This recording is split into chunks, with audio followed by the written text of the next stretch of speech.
네, 이 책을 보면서 이 책 한번 함께 좀 나눠봐야 되겠다라는 마음이 들었습니다. 예배인데 교회로 모이라 이렇게 제목이 되어 있더라고요. 그래서 왜 신자는 주일에 교회로 모여야 하는가? 이 주제를 좀 함께 보면서 이 책에 있는 내용을 가지고 또 우리에게 주신 하나님의 말씀을 좀 들으면 좋겠다라는 생각이 들었습니다. 그래서 여기 한 8장으로 나뉘어져 있는데요. 그 내용을 좀 담다 보니까 좀 장이 많습니다. 근데 크게 이제 4장으로 나누어서 오늘 함께 살펴보고 싶습니다. 우리는 왜 함께 교회에서 함께 모일까요? 그리고 왜 함께 예배 드릴까요? 이 질문을 함께 해볼 필요가 있습니다. 제가 선교단체에서 사역할 때 처음에 캠퍼스에서 예배 드리는데 그런 질문했던 친구가 있습니다. 교회에서 예배 드리는데 왜 우리 선교단체에서 함께 예배 드립니까? 그 말은 그 단체의 어떤 정의를 말하는 거기도 하고, 또한 우리는 왜 모여서 예배를 드려야 하는지에 대한 질문이기도 했습니다. 그 질문 가운데 좀 여러 가지 많이 고민해 봤던 적이 있거든요. 동일하게 우리가 그리스도이니까 일요일을 주일로 지키고 주일날 교회 와서 예배 드리는 게 너무 당연하지 라고 생각할 수 있지만은, 여기 질문해 볼 수 있잖아요. 왜 우리는 꼭 굳이 일요일날 모여야 되고, 물론 오랫동안 일요일날 교회 예배 드려 왔지만은 왜 우리는 일요일날 함께 예배 드려야 되는가? 그리고 왜 우리는 교회에 속해서 이런 예배를 드리는가? 또한 우리는 교회로 모였을 때 왜 예배드리고 무엇을 예배할 것인가? 이런 질문들을 많이 해볼 수 있다고 저는 생각이 듭니다. 그래서 첫 번째는 뭐냐면 이겁니다. 다 같이 읽어보실까요? 시작. 우리는 복음 때문에 예배합니다. 아멘. 좀 전에 처음에 읽었던 말씀인데요. 히브리서 10장 19절에서 22절인 이 말씀을 중심으로 이 첫 번째 장을 함께 나누고 싶습니다. 주일에 우리는 왜 함께 모여서 예배할까요? 예배에 대한 이유는 여러 가지가 있습니다. 하나님 높이기 위해서, 경배하기 위해서, 여러 가지 이유가 있습니다. 그 중에 하나가 뭐냐 하면 예배는 하나님에 대한 반응이거든요. 어떤 반응? 하나님께서 하신 일들에 대한 반응이죠. 하나님께서 하신 일들, 또 하나님께서 우리에게 주신 은혜에 대해서 우리가 듣고 느꼈을 때 어떻게 반응하느냐, 그게 예배잖아요. 우리는 왜 함께 예배하는가? 여러 가지 이유가 있겠지만 예수님께서 우리를 위해서 하신 일에 대해서 듣고 기억하고 반응하는 것입니다. 그런데 원래 우리는 하나님 앞에 나갈 존재도 아니었고, 그리고 예배할 권리도 없었습니다. 우리가 와서 예배 드리고 하니까 예배한다 생각할지 모르겠지만은 원래 우리는 그런 자격이 없는 사람이었어요. 아담과 하와의 범죄 이후에 사람들은 하나님과 단절되었고 하나님께 나갈 수 없었거든요. 그런데 여기에 보게 되면 이렇게 말하고 있습니다. 형제들아, 우리가 누구를 힘입어서? 예수의 피를 힘입어 성소에 들어갈 담력을 얻었다. 원래 우리는 하나님께 나아갈 수 없는 존재였고 예배할 권리도 없었어요. 그런데 예수님께서 십자가에서 죽으심을 통하여서 하나님과 우리 사이에 있는 그 죄의 문제, 죄의 담을 어떻게 하셨죠? 허무셨어요. 허무시고 하나님과 관계를 회복시켜 주셨습니다. 그래서 예배는 우리가 해야 하는 것이 아니라 이렇게 인식해야 됩니다. 우리가 할 수 있게 된 것. 그러니까 너무 당연하게 예배 드리는 것이 아니라, 원래 우리 예배할 수 없는 자였는데 예수님 때문에 예배를 드릴 수 있게 되었다라고 말할 수가 있습니다. 예배는 우리의 열심이 아니라 예수님의 피가 만든 은혜의 자리입니다. 우리에게 자격을 주신 거예요. 자, 그런데 그렇다면 예배는 이런 거군요. 예배는 하나님께 반응하는 것이군요. 그런데 왜 우리는 함께 예배합니까? 라고 또 질문해 볼 수 있잖아요. 보네퍼는 이런 글을 썼습니다. 글을 보게 되면, 그리스도인에게는 자기에게 하나님의 말씀을 전해줄 다른 그리스도인이 필요하다. 확신을 잃고 낙심할 때마다 계속해서 그 말씀이 필요하다. 그러므로 모든 그리스도인 공동체의 목표는 서로에게 구원의 메시지를 전하는 자가 되는 것이다. 그리스도인의 교제는 오직 예수 그리스도 위에서만 세워진다. 그러니까 우리가 함께 교회에서 예배한다라는 것, 그 안에는 여러 가지가 있지만 함께 예배하는 거잖아요. 그러니까 서로 함께 격려하고 함께 찬양하면서 복음을 상기시켜주는 역할을 하게 되는 것이죠. 공예배, 우리가 함께 드린 이 예배를 공예배라고 하는데, 이 공예배는 복음이 선포됩니다. 함께 찬양합니다. 함께 기도합니다. 그리고 성찬과 세례가 있습니다. 그래서 이 성찬과 세례라는 건 뭐냐면 눈앞에 어떤 복음이 시연되는 거예요.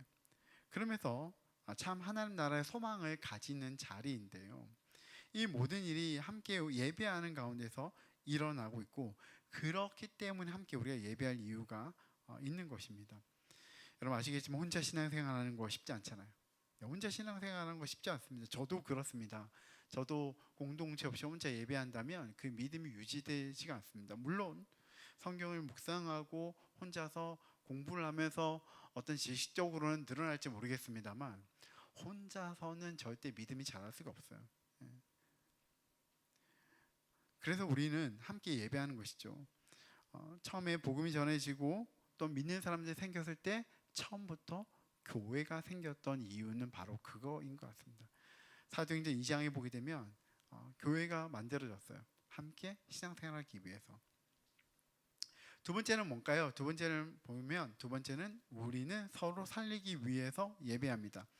히브리서 10장 24에서 25절까지 말씀 뒤에 이어지는데요. 이 말씀 함께 우리 다 같이 읽어보실까요? 시작. 서로 돌아보아 사랑과 선행을 격려하며 모이기를 피하는 어떤 사람들의 습관과 같이 하지 말고 오직 권하여 그날이 가까움을 볼수록 더욱 그리하자. 이 히브리서 안에는요 믿음에 대한 이야기가 많고 이 믿음 안에서 끝까지 인내하고 표류하지 말라는 말씀이 많이 나와요. 그런데 조금 전에 여기는 읽었던 이 10장 24에서 25절에 보게 되면 모이는 것이 너무 중요하다. 그러니까 모이기를 패하는 자처럼 되지 말라. 함께 정기적으로 모여서 예배하는 것이 중요하다 이렇게 말합니다. 함께 공예배에서 참석하는 것은 단순한 의무가 아니라 우리의 믿음을 끝까지 지킬 수 있는 그것과 관계가 되어 있습니다. 그러니까 예배는 개인의 경건이 아니라 물론 개인적으로 우리 함께 개인적으로 기도하고 찬양하고 말씀 드릴 수 있죠. 그런데 예배는 그 이상입니다. 공동체 생존 시스템이라는 거예요. 함께 살아가는 것이죠. 함께 훈련하고 함께 형성되는 공동체가 되어 주는 것입니다. 제가 이제 가끔 이제 형성이라는 얘기를 하는데 우리는 그냥 단순하게 그때그때마다 감사하고 감격하고 예배하는 거 그 정도도 중요하지만은 우리는 날마다 자라야 되거든요. 아이들이 있는데 아이들이 키가 자라고 지혜가 자라고 배우게 되어지고 세상을 알게 되어지고 많은 지식들을 알게 되잖아요. 그리스도도 똑같습니다. 신앙생활 하면 할수록 계속 자라고 성장해야 되는 것이죠. 처음에 예수님 그 사랑만 기억하며 감사하고 감격했는데 시간이 지나면 지날수록 그것만 있으면 믿음이 도태되기 쉬워요. 자라야 되거든요. 그러면서 하나님 누구신지 처음엔 자기 중심에만 초점이 있었는데 하나님 누구신지 세상이 어떠한지 하나님 나라가 어떠한지 어떤 인생을 살아야 되는 것인지를 함께 고민하는 것이죠. 공동체는 함께 자라고 함께 성장하는 공동체라고 저는 생각이 되어집니다. 무엇인가 지속적으로 하게 되면 그것이 우리의 몸을 형성하잖아요. 운동이 그렇고 학업이 그렇습니다. 운동할 때 혼자 하기 어려우니까 함께 운동하지 않습니까? 저도 이제 자전거, 사이클 그리고 이제 러닝, 또 헬스 이렇게 돌아가면서 조금씩 하는데 한참 자전거 탈 땐 동호회에 갔어요. 근데 그게 굉장히 효과가 있습니다. 왜냐하면 전 조금밖에 못 가겠는데 이렇게 미친 듯이 따라가다 보면 어느 순간 막 성장이 있어요. 러닝크루도 좀 가봤거든요. 근데 러닝크루 할 때 처음에 제가 얼마 못 달렸어요. 그런데 함께 달리다 보니까 점점 멀리 가게 되고 더 빨라지더라고요. 헬스도 어떻습니까? 누군가가 도와주면 PT를 하게 되면 잘 몰랐는데 자세가 교정이 되어지고 잘 훈련을 받게 되어지더라고요. 운동을 할 때 함께 하면 내가 더 성장하게 되어지고 바르게 형성되지 않습니까? 똑같아요. 우리가 함께 찬송하고 기도하고 신앙 고백하며 함께 예배하는데 이 함께 예배할 때에 우리의 믿음이 자라고 함께 예배할 때 하나님 뜻을 함께 우리가 듣고 균형 있게 자라갈 수 있습니다. 지식으로만 아니라 그 믿음의 삶을 살아가는 것이 무엇인지 함께 나누고 고민하고 세워질 수 있는 것이죠. 그러니까 함께 예배하는 이것은 우리가 믿음이 자라는데 너무나 중요하다라고 말씀드리고 싶습니다. 특별히 히브리서 저자는 이렇게 말합니다. 설교, 찬양, 기도하는 것만 아니라 서로 돌아보아서 사랑과 선행을 어떻게 한다고요? 격려한다. 그렇게 말하고 있습니다. 목회자가 있고 또한 특별한 사람만이 아니라 온 교회가 서로 적극적으로 세우고 격려하는 것이 중요한 것 같아요. 사실 우리는 개인적으로 예배하면서 오늘 예배하면서 무엇을 얻을까? 예배하면서 어떤 은혜를 받을까 많이 고민해요. 그래서 많이 기도하잖아요. 네. 그 다음에 한번 넘겨주시면요. 네. 처음엔 내가 예배에서 무엇을 얻을 수 있을까? 그래서 우리 기도합니다. 하나님 오늘 우리에게 은혜를 주십시오. 그런데 우리의 기도가 좀 바뀌었으면 좋겠습니다. 내가 다른 사람에게 어떤 격려를 해줄 수 있을까? 내가 어떤 기도를 할 수 있을까? 함께 고민하는 것이죠. 그렇잖아요. 여러분 우리가 와서 함께 예배하지만 우리는 어떤 걸 기대하죠? 옆에 있는 사람 나를 격려해 줬으면 좋겠잖아요. 그렇죠? 그렇잖아요. 그런데 우리가 아무도 하지 않아요. 그럼 누가 격려해 줘요? 그 누군가 해야 되잖아요. 물론 이제 제가 하면 좋겠습니다만 제가 다 할 수도 없잖아요. 저도 하지만 저의 어떤 격려도 중요하지만 옆에 있는 사람의 격려도 중요하잖아요. 그러려면 우리 모두가 격려하기 시작하고 중보하기 시작할 때에 그때 이 서로의 격려 속에서 우리의 믿음이 자라기 시작하는 것이죠.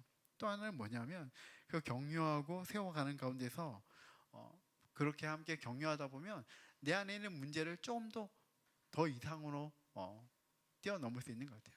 관계가 힘들어하는 친구 있으면 막 옆에서 우리 막 나눔하면서 막 여러 가지 얘기를 하잖아요. 말씀 듣고 나눔 얘기하는데 막 얘기하다 보면 그런 마음이 들어요. 사실 나도 그렇게 잘 못하는데. 그런데 그러면서 이 문제를 자기에게 대입하게 되면서 또 어떻게 살아갈 것인가, 어떻게 관계할 것인가 또 깨닫고 또 힘을 얻잖아요. 우리는 함께 예배하고 함께 찬양하고 격려하면서 우리의 믿음이 자라는 공동체입니다. 그러니까 우리는 함께 예배하는 공동체가 되는 것입니다. 세 번째는 좀 안에 있는 네 가지로 나누었는데 우리는 무엇을 하기 위해? 하나님을 만나기 위해 예배합니다. 예배에 대한 정의가 여러 가지가 있지만 예배에 대한 또 굉장히 그 주된 정의 중에 하나는 예배는 만남이라는 거예요. 하나님 만나는 자리. 프로스큐네오라는 단어는 하나님 앞에 나아가서 무릎 꿇다, 엎드리다, 입맞추다. 그러니까 인격적으로 그분을 만난다라는 뜻이거든요. 하나님 만나는 자리예요. 특별히 우리가 예배 가운데 말씀을 듣습니다. 이 디모데전서 4장 13절에 보게 되면 내가 이를 때까지 읽는 것과 권하는 것과 가르치는 것에 창념하라. 디모데에게 목회자로서 꼭 해야 될 것을 말해 주었던 것인데요. 하나님은 지금도 살아계십니다. 그렇습니까? 지금도 말씀하시는 분이십니다. 그렇습니까? 창세전에 말씀하셨고 그동안 이제 계속 얘기 안 하시는 분이 아니라 지금 또 살아계시고 지금 또 역사하시고 지금 또 말씀하십니다. 우리 함께 모여서 예배할 때 우리는 우리에게 신실하게, 이 신실하게가 뭐죠? 지속적으로 끊임없이 계속해서 말씀하시는 하나님의 말씀을 듣는 것입니다. 물론 제가 사람으로서 제가 말씀을 준비하고 전달하지만은 저의 생각만 전달되는 것이 아니라 저의 말 가운데 성령님께서 우리에게 말씀하시는 것이죠. 분명히 똑같은 걸 말했음에도 불구하고 사람들이 도전받고 은혜 받는 포인트는 다 달라요. 왜 그렇죠? 성령께서 우리 안에 있는 그 문제들과 그 말씀을 연결해 주는 것이죠. 보통 우리가 그 끝나고 난 뒤에 나누잖아요. 오늘 말씀 통해서 나에게 주시는 도전과 은혜는 무엇입니까? 비슷할 때도 있지만 다 똑같지가 않아요. 그 말씀 가운데 성령님은 우리의 삶을 다시 한번 보게 하고 그 삶 가운데서 그 문제 속에서 어떻게 주님의 뜻을 듣고 살아가야 될지 계속 말씀해 주시는데 바로 성령님께서 그러한 일들을 하십니다. 특별히 이 말씀을 통해서 하나님 누구신지, 예수님이 누구신지, 그리고 하나님이 자기의 백성을 어떻게 사랑하시고 어떻게 살기를 원하시는지를 계속해서 가르쳐 주세요. 다음에 사진을 보게 되면 루카스 크라나흐라라는 이 작가가 있는데 이 사람은 마틴 루터의 친구였다고 합니다. 이 사람이 그림을 그렸는데 비텐베르크 시의 교회의 재단화라는 이 그림을 그렸습니다. 그래서 저 위에 있는 게 메인 사진이거든요. 근데 거기에 이 사진이고 여기 이제 좀 확대를 했잖아요. 자, 위에 사람이 이렇게 펼치고 있는데 손끝이 어디를 향하고 있습니까? 예수 그리스도와 또 다른 손은 안 보이나요? 성경을 보고 있습니다. 한 끝은 성경, 한 끝은 그리스도를 비추고 있습니다. 또 하나는 뭐냐 하면 사람들의 시선이 어디에 있느냐는 거예요. 사람들의 시선 이제 좀 작아서 잘 안 보이겠지만 사람들의 시선은 마틴 루터가 아니라 누구죠? 예수님이 같이 보고 있는 것입니다.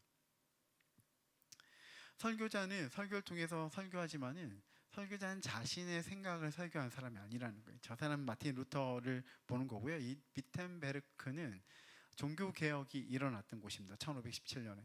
그리고 이 비텐베르크 대학에 있는 그 성당 교회죠. 교회 앞에서 이 종교 개혁가 마틴 루터가 설교한 장면인데, 이 마틴 루터가 성경을 읽고 얘기하는 것 같지만 성경을 읽고 얘기하면서 결국 이것이 누구를 지칭하는가? 예수 그리스도를 지칭하고 있는 것이고, 그 사람들은 와, 마틴 루터 참 대단하다라고 박수치는 것이 아니라 누구를 본다는 거예요? 그리스도를 보기 시작하는 거예요. 그리스도를 보는 것이죠.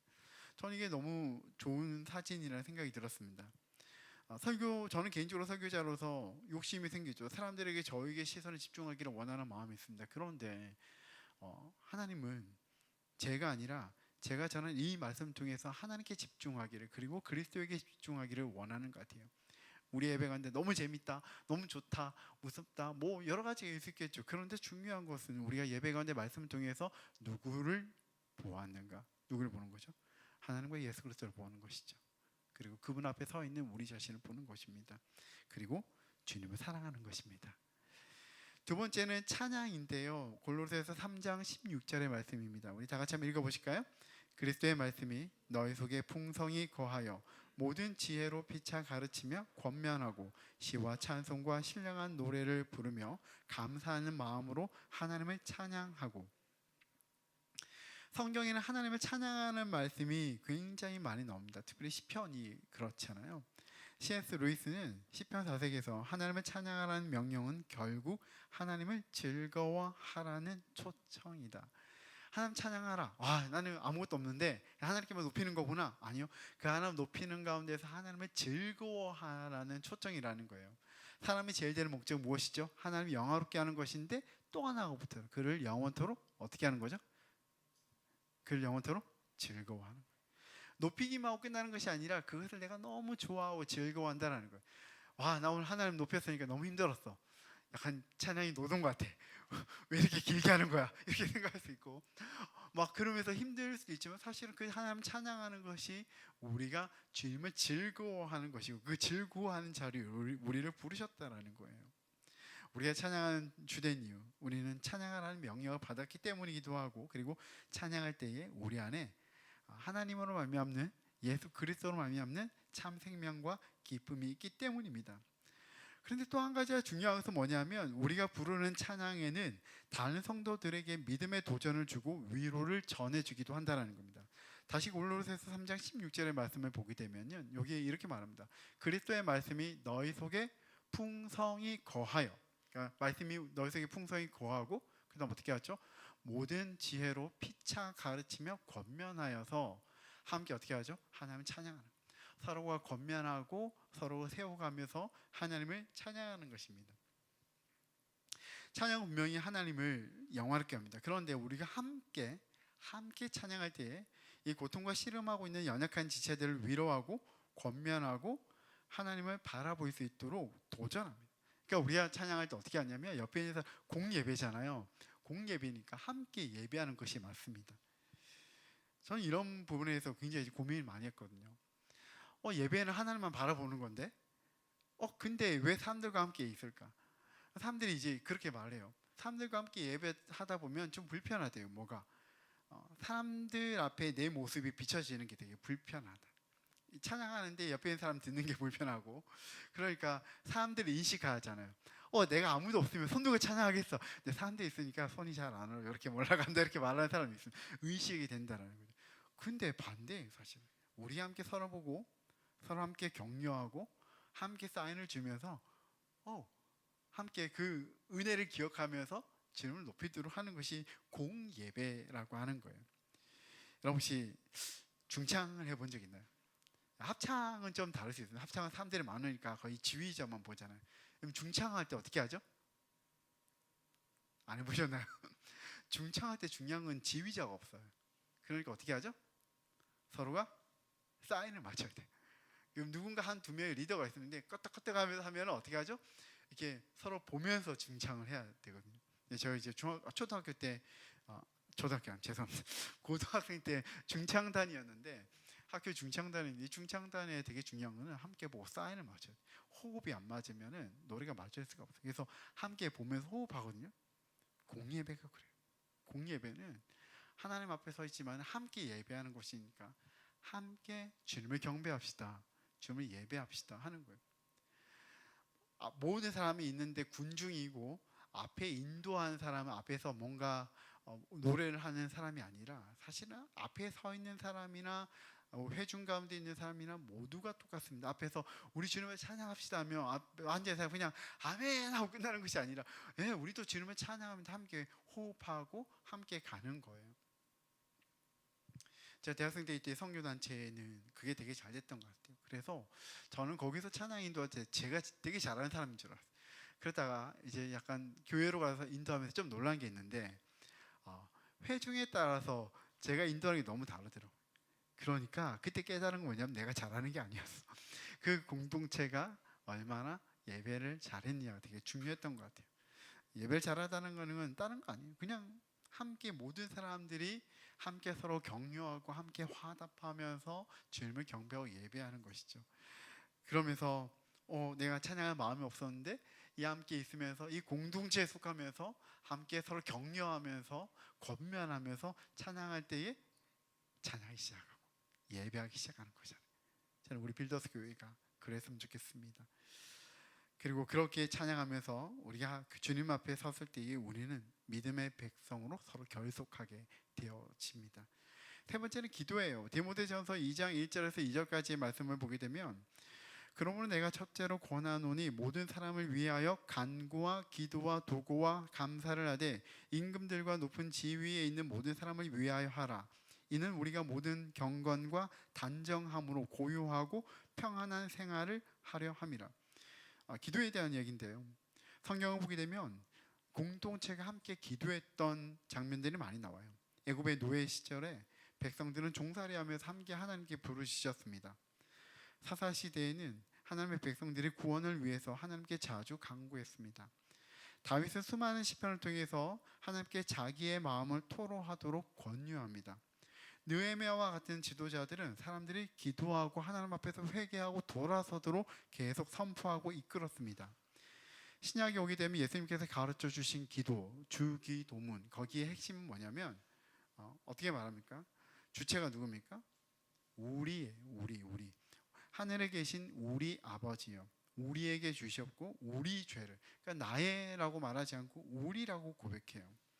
사도행전을 보게 되면 초대교회는 사도를 세울 때에 박해를 당할 때에도 함께 담대하게 모여서 구하고 기도했습니다. 새로운 리더를 세울 때 기도했고요. 또한 스데반을 죽인 자들을 위해서도 함께 기도했습니다. 이쯤 되면 교회는 기도의 공동체라는 것을 의심할 수가 없습니다. 우리 함께 예배하면서 함께 기도하는 공동체로 부르심 받았습니다. 네 번째는 성례예요. 고린도전서 11장 23절에서 24절에 보게 되면 내가 너에게 전한 것은 주께 받은 것이니 곧 주 예수께서 잡히시던 밤에 떡을 가지사 축사하시고 떼어 이르시되 이것은 너희를 위하는 내 몸이니 이것을 행하여 나를 기념하라 하시고, 주님께서 우리에게 복음을 기뻐하시고 또한 그 광대한 의미를 기억할 수 있도록 여러 가지를 주셨는데 그 중에 대표적인 것은 바로 이 성찬과 세례입니다. 이 두 가지 성례를 뜻하는 라틴어는 세크라멘툼인데요. 이 세크라멘툼은 군인이 사령관에게 하는 그 맹세하는 서약과 같습니다. 그러니까 이 성례는 뭐냐면 단순하게 어떤 행사를 그냥 참여하고 보는 정도에서 끝나는 것이 아니라 하나님에 대한 그 하나님의 사랑과 은혜에 대한 반응이고 헌신하는 의지, 그 외적인 행동이 드러나는 거예요. 성만찬에 참여한다는 것은 우리를 위해서 죽으셨고 부활하신, 그리고 우리를 위해서 다시 오실 예수님의 명령에 따른다라는 함께 동참하는 그 헌신으로 말할 수가 있습니다. 그래서 초대교회부터 계속 쭉 이어지면서 이 성만찬은 한 번도 끊어진 적이 없습니다. 물론 이제 중간에 좀 퇴색되는 때도 있었긴 하지만 항상 이것을 해왔습니다. 중간에 이제 너무 자주 하다 보니까 의미를 상실하게 되니까 교회가 개혁되면서 이제는 매주 하지 않습니다. 물론 지금 또 교회 안에 이제 계속하는 교단도 있지만 대부분은 뭐 분기마다 한 번씩 이렇게 하면서 좀 의미를 좀 더 깊이 새기려고 하고 있습니다. 찬양, 말씀, 그리고 기도, 성례, 이 모든 것은 하나입니다. 어떤 자리라고 했습니까? 하나님을 만나는 자리입니다. 하나님 만나는 자리. 우리 함께 모여서 지난주 잘 지냈습니까? 또 왔네 이러면서 막 우리 함께 만나고 인사하지만은 그렇게 모여서 우리가 하는 것은 예배이고, 이 예배는 우리만의 만남이 아니라 누구와의 만남입니까? 하나님과의 만남이에요. 하나님과의 만남이고, 그리고 하나님과의 관계가 또 새롭게 회복되는 자리라고 저는 생각합니다. 마지막 네 번째는 우리는 삶으로 살기 위해서 예배합니다. 두 가지를 나누고 싶은데요. 환대하는 공동체. 첫 번째는 요한복음 13장 35절에 너희가 서로 사랑하며 이로써 모든 사람인 너희가 내 제자인 줄 알리라. 우리 교회에 오는 많은 사람들, 외부인들, 모든 사람들을 은혜롭게 환대하는 것이 중요합니다. 언젠가는 우리도 외부인이었을 때가 있습니다.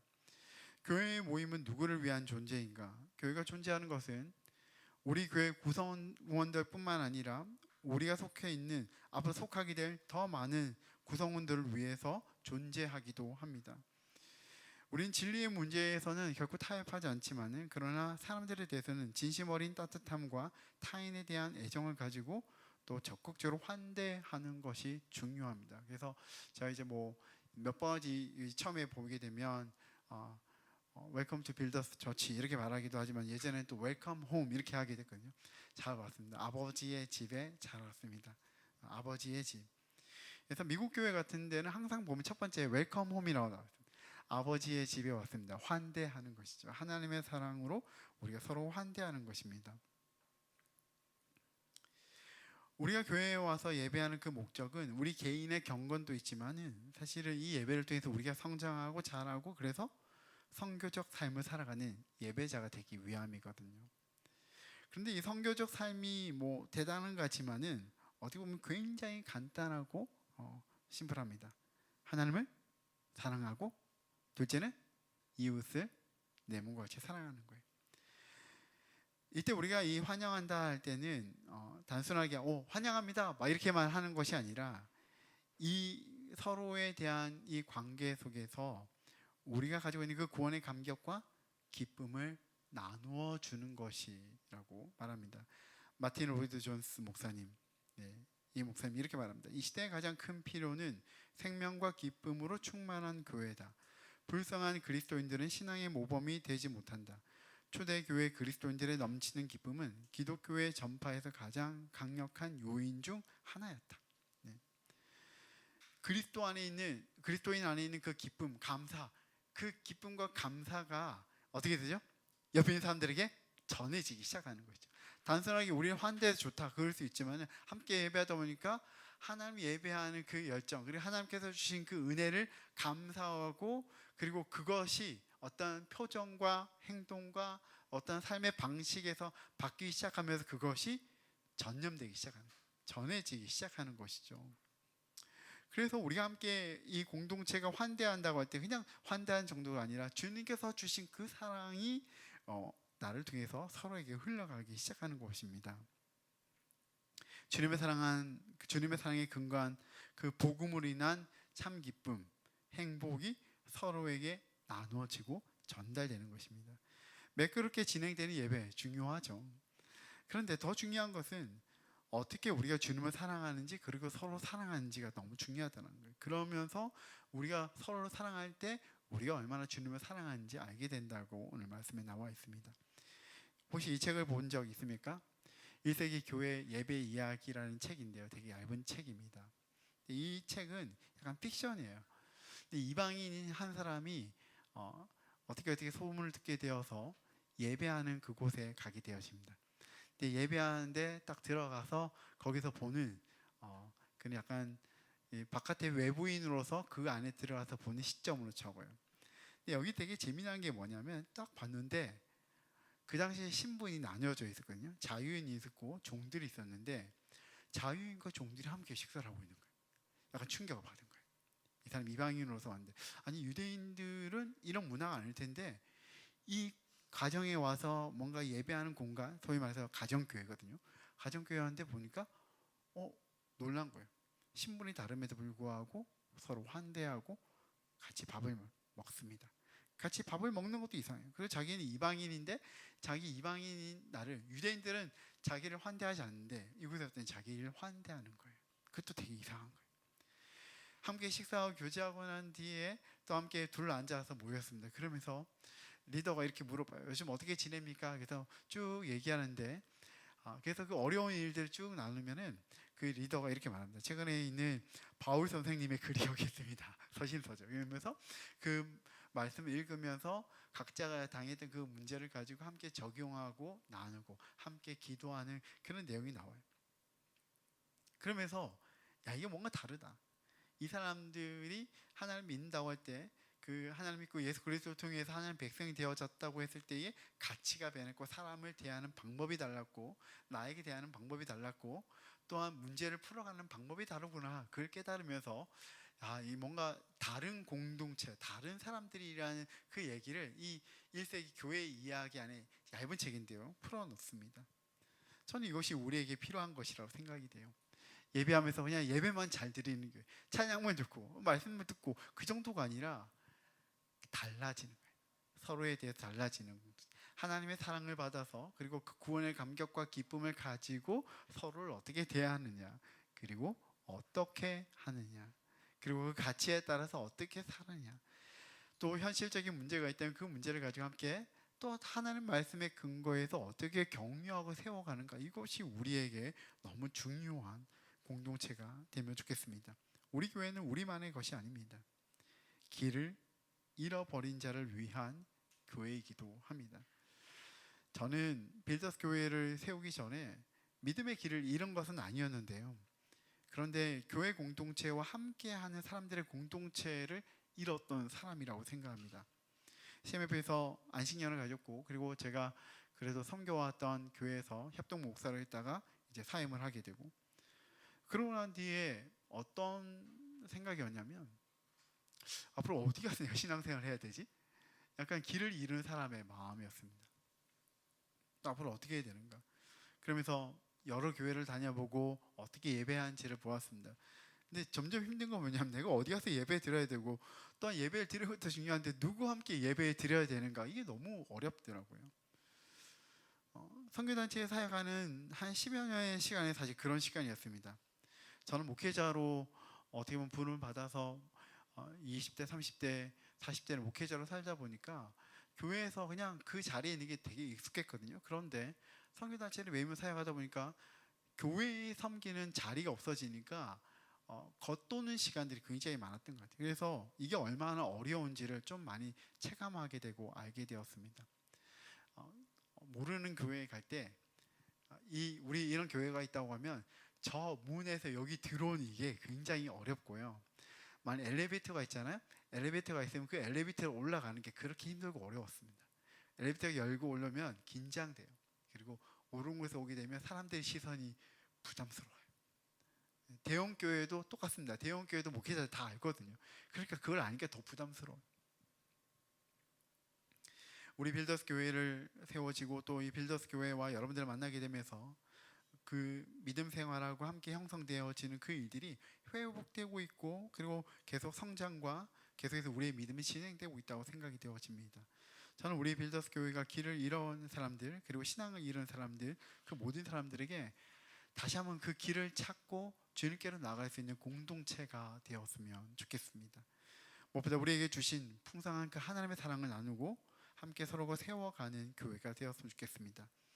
두 번째는 삶으로 살아내는 것입니다. 야고보서 1장 22절에 보게 되면 너희는 말씀을 행하는 자가 되고 듣기만 하여 자신을 속이는 자가 되지 말라 이렇게 말합니다. 그러니까 말씀만 듣고 그냥 아는 정도가 아니라 그 말씀을 제대로 행하는 것이 중요하다 이렇게 말하는 거잖아요. 사도행전 말씀을 나눌 때 제가 한번 나눴던 적이 있습니다. 교회는 모이는 교회와 흩어지는 교회의 특성을 가지고 있다 이렇게 말했습니다. 에클레시아 인투로 모이는 교회 그리고 바깥으로 흩어지는 디아스포라적인 교회의 특징을 가지고 있는데요. 모이는 교회는 정기적으로 모입니다. 그리고 함께 모여서 예배와 양육이 이루어집니다. 그리고 어떻게 합니까? 다시 흩어져요. 자기가 살아가는 그 공간에서 흩어져서 주님의 뜻 가운데 살아가도록 우리는 그렇게 부르심을 받았습니다. 그리스도인들에게 주일은 일주일 중 가장 중요한 날이 맞지만 그만큼 또 중요한 것은 내가 살아가는 그곳에서의 삶, 그리고 예배도 중요하고 그곳에서 믿음대로 살아가야 되고, 그리고 우리에게 맡기신 사람들에게 우리가 믿음의 사람답게 행동하고 품고 사랑을 나누어 주는 것도 너무 중요합니다. 로마서 12장 1절에 보게 되면, 그러니까 우리에게 진짜 예배할 것이 있는데 그 예배, 그 영적 예배는 뭐냐면 우리의 몸을 하나님 기뻐하시는 거룩한 산 제물로 드리라고 말했습니다. 하나님 기뻐하신 대로 살라는 것이죠. 우리 예배 가운데서 하나님 앞에 섰을 때에, 주님의 말씀 들을 때에 주님 뜻을 알게 될 때 어떤 일이 일어나는가? 그냥 말씀이 그렇구나 하고 끝나는 것이 아니라 그 말씀에 대비해서 우리의 삶이 생각이 나고요, 우리의 삶 가운데 살아갈 하나님의 나라가 기억나기 시작합니다. 내가 이번 한 주에 이렇게 일을 하면서 사람들과 이런 관계가 있었고 이렇게 어려웠어. 근데 말씀 듣는 가운데 어떤 생각이 들죠? 그래서 너무 힘들고 어려운데 그곳에서 어떻게 다시 하나님 나라로 살아가야 될까? 상상하기 시작하는 거예요. 그러니까 예배는 상상하는 곳이에요. 예배는 상상하는 곳이고 하나님 나라의 꿈을 꾸는 곳입니다. 쉽지 않아. 내가 일하는 곳, 내가 살아가는 그곳이 쉽지 않아. 그럼에도 불구하고 그곳에서 하나님 백성대로 내가 정체성을 가지고 살아갈 수 있겠는가? 그리고 하나님께서 주신 그 사랑을 가지고 때로 날 미워하거나 공격하거나 쉽지 않은 그 관계 속에서도 내가 그 사람들에게 사랑을 베풀고 하나님의 방식대로 그들에게 나갈 수 있겠는가? 그 문화를 바꾸고 갈 수 있겠는가? 쉽지 않죠. 그럼에도 불구하고 우리 예배하는 그 장소에서 그 꿈을 꾸기 시작합니다. 우리 함께 예배할 때 그 꿈을 꿀 수 있는 공동체가 되었으면 좋겠고, 그 꿈 안에는 우리가 있는 그곳도 있고 더 나아가서 이 사회, 이 세대 가운데 그런 일들이 일어나기를 소망하고 또 함께 우리가 중보하는 그런 공동체가 되었으면 좋겠습니다. 말씀 맺고 싶습니다. 사랑하는 여러분, 우리는 예배 공동체입니다. 우리는 복음 때문에 서로를 살리기 위해서, 그리고 하나님을 만나기 위해서, 그리고 부르심의 삶을 위해서 함께 예배하는 예배 공동체입니다. 예배 중심에는 한 분이 계십니다. 바로 예수 그리스도죠. 우리가 기도하고 예배할 때, 시작할 때 우리의 죄를 사해 주실 것을 기도할 때 그 핵심에 뭐가 있냐면, 우린 예수 그리스도가 없이는 하나님께 나아갈 만한 자격이 없습니다. 우리 예수님을 믿습니다라고 고백하잖아요. 오늘 우리가 이 자리에 올 수 있는 이유, 그리고 하나님 앞에 설 수 있는 이유, 그리고 우리가 다시 살아갈 수 있는 이유, 모두 예수님 때문입니다. 그래서 우리가 해야 할 일은 다른 것이 아니에요. 다시 예수를 깊이 생각하는 것입니다. 내 상황보다, 내 문제보다, 내 감정보다 예수님을 더 깊이 바라보는 것입니다. 그리고 그분을 예배하는 것입니다. 우리가 잘해서가 아니라, 자격이 있어서가 아니라 그분이 우리를 여기에 부르셨기 때문에 그 은혜에 반응하는 것이고, 그리고 그분께 시선을 고정하는 것이고, 우리에게 주신 사랑에 감사하면서 우리도 그 사랑에 감사하고 반응하고 그 사랑대로 살아가는 그런 믿음의 삶을 결정하고 도움을 구하는 그런 우리 공동체 빌더스 교회가 되었으면 좋겠습니다.